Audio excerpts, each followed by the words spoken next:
Questions about spending and concerns about empty firehouses. And when we asked the fire chief in charge about all of it, you might not believe what happened. Valerie Chinn has been investigating the department for nearly a year, in a story you'll see only on WDRB. Chief, this is a public meeting. You listen to me, dude. You cannot tell these people that they can't have a camera in here. Yes, I can. No, you can't. Don't touch our microphone, sir. You can't kick us out of this meeting. This is a public meeting, so we have a right to be here. Southeast Bullitt Fire Chief Julius Hatfield tried to keep WDRB out of a public meeting of the Southeast Bullitt Fire Protection District. Turn the camera off. I've asked you in a nice way. Buddy, call the cops and get them on up here, will you? Residents want answers, too. But when you've got an $800,000 surplus, and you still have your tax rate at the same deal, why don't you lower the tax rate? Hatfield then moved the board meeting upstairs. He serves as the chairman of this board and the vice president of the fire department board. 5 other board members attended this meeting. Thank you.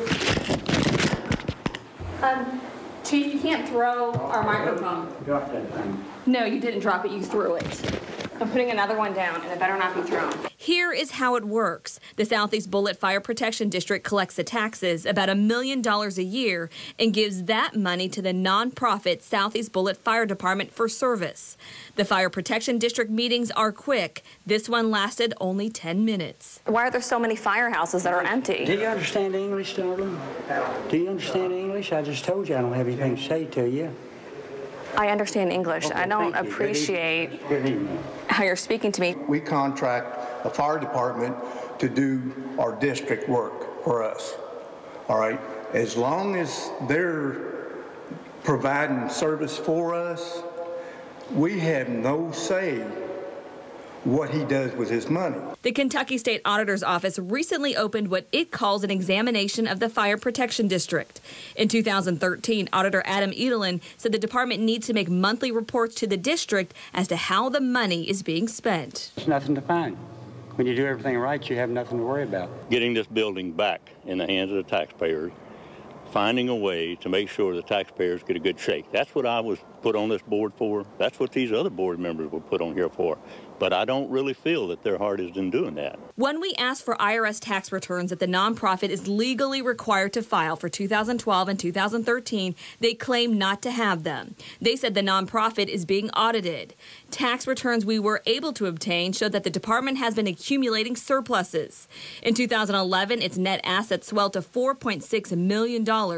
That year, it spent only more than $530,000, but received $1.4 million in tax money. So where is all the extra money going? We tried to get answers at the second public meeting of the night, the fire department board meeting. It's none of your business. It's a private meeting. No, there are meetings that you have to hold that are public. That's not a public meeting. The district board is. This is not.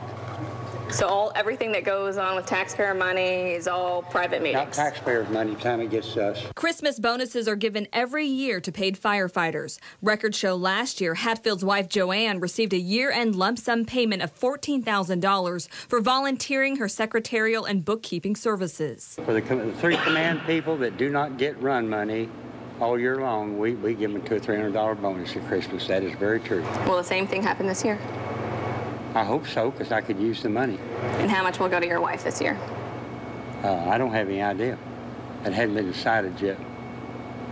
But as of the first year, we've discussed putting her on the regular payroll and let paychecks pay her like everybody else. Under the Kentucky Constitution, bonuses for public employees are not allowed. Hatfield says the fire department has 5 full-time employees and more than 30 volunteers, but has 6 fire stations. 2 are basically garages used for storage. The department says it has plans of selling those. Residents who live by Fire Station 3 on Deatsville Road say they can't get a lower insurance premium because it's not an active firehouse. Hatfield says they have equipment in them but are not staffed. We have 4 active firehouses. English. I'm speaking English here. Do you treat everyone like this, sir? Do what? Treat everyone like the way you're treating me?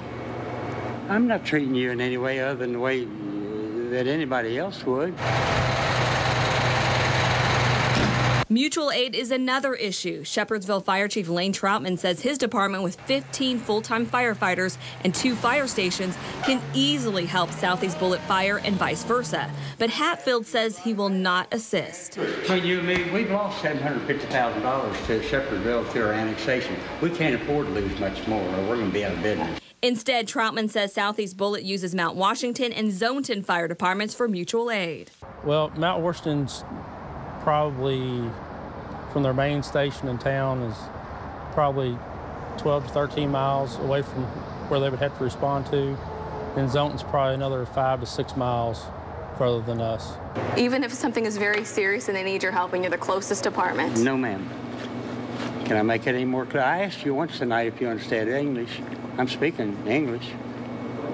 No, we do not do mutual aid with Shepherdsville. In April, the Southeast Bullitt Fire Department was forced to pay back nearly $19,000 to the Kentucky Fire Commission for falsified training records. That's after Hatfield admitted he wasn't at training, which is tied to state aid and incentive pay. Despite all the records uncovered, some longtime board members of the Fire Protection District have come to Hatfield's defense. Julius has turned his fire department around when they was just carrying buckets and throwing on fires. The allegations about how much money Julius has got, to me, that's his business. The auditor's office says it's still at the beginning stages of its examination. No word on when that will be finished. At the Southeast Bullitt Fire Department, Valerie Chinn, WDRB News.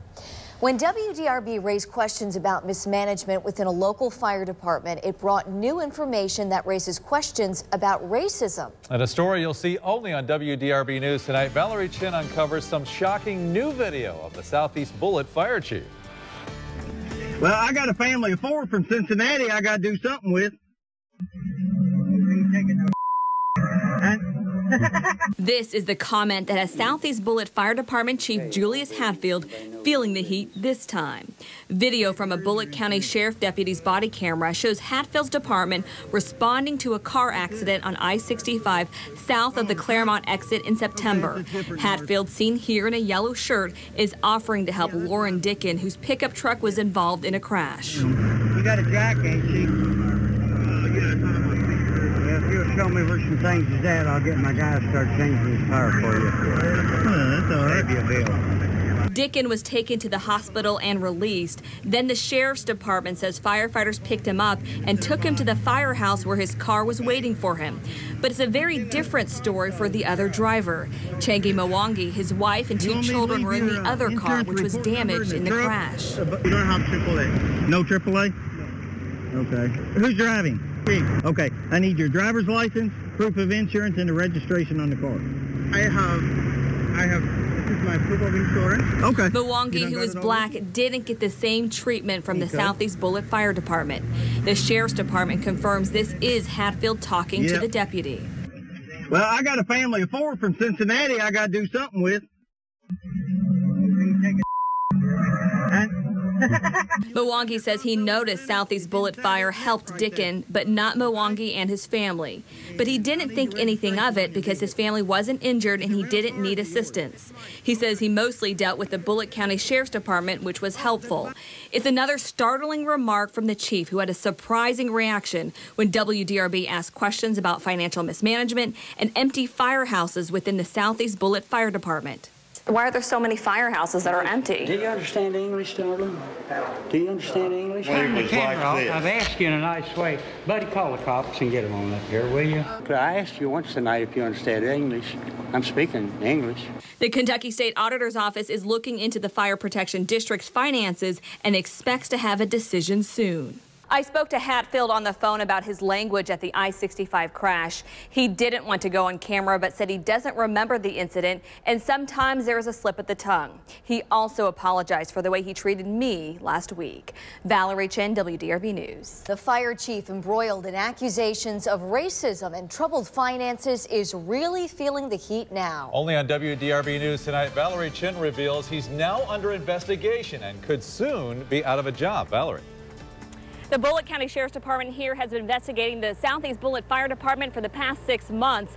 A police raid today got a lot of evidence, and only WDRB was there.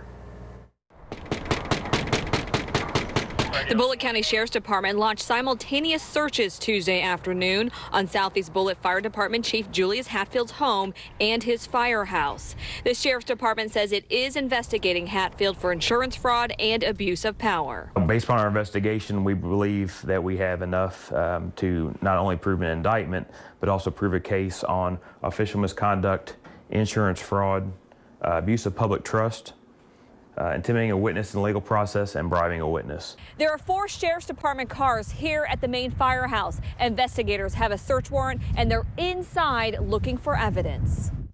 During the search, Hatfield quickly took off in his red truck and went straight to his house, where he was met with more sheriff's deputies. I don't give you my consent. I don't need your consent. But I don't need your consent. I've got a search warrant signed by the judge. Huh? Let me make a phone call. Well, you need to make it quick, because if you don't open it for me and let me come on in, Julius, I'm going to have to force my way in there.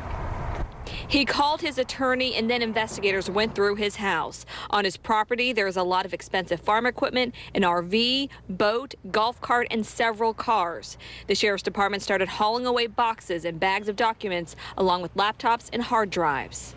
Back at the firehouse, investigators are scouring through financial records and taking pictures of all the fire equipment. You can see a fire department RV and all the fire engines. For more than 3 hours, investigators collected numerous documents from the offices. Firefighters were also questioned one by one behind closed doors. Investigators copied documents and hauled away computers and folders. They bring in almost $1 million a year in tax money, and last year they spent $375,000 is all that was spent. At the same time, from what we're hearing from people involved in the organization, Mr. Hatfield was claiming that they couldn't afford certain protection equipment and stuff like that that's outdated for some of the firemen, but yet we're seeing maybe a $600,000 difference of where that money is at. This is just the latest headache for Hatfield, who has come under fire for making racist remarks. Do you understand English, darling? Do you understand English? I just told you I don't have anything to say to you. Southeast Bullitt Fire Chief Julius Hatfield was referring to a black family who was supposed to help at a crash scene. Those words and how he treated us at a public meeting have caused national and international outrage. We don't need people like that representing a high-profile position in our county. Our county is not racist. Now the Bullitt County Sheriff's Department says Hatfield is under investigation by its agency and the FBI. WDRB was there when these documents were seized. We also saw a number of firefighters and board members going to the department for interviews. Dan Thibodeau is one of 3 board members on the Southeast Bullitt Fire Protection District Board, appointed by Bullitt County Judge Executive Melanie Roberts and approved by Fiscal Court. He wants Hatfield to resign and plans to bring that up at the next meeting. Even some of Hatfield's own firefighters tell WDRB they want him to go. Roberts says her office has no legal authority to remove Hatfield, but she has talked to the 3 she appointed and told them to do the right thing. I really am hopeful that the board members will encourage the chief to resign. In recent months, residents started questioning how the department is spending their tax dollars. Southeast Bullitt has 6 firehouses, but only 5 full-time employees. The end of the county where taxpayers are paying dearly for fire protection, and the firehouses are being closed on them. The time for the runs is longer. They usually end up with a foundation left, and that's about it. So we need to find a better way to run the fire department, or demand a better way to run the fire department. The feedback that my office is getting is being very upset and appalled with the extreme insensitivity that was shown. And we have responded. I have responded to each and every email. I personally feel the man should resign from the position he's in and let this get behind us before further trouble takes place. We don't need that. Investigators will look through all the documents and present that to a grand jury for criminal charges. We'll have another update at 10. Live at the Bullitt County Sheriff's Department, Valerie Chinn, WDRB News.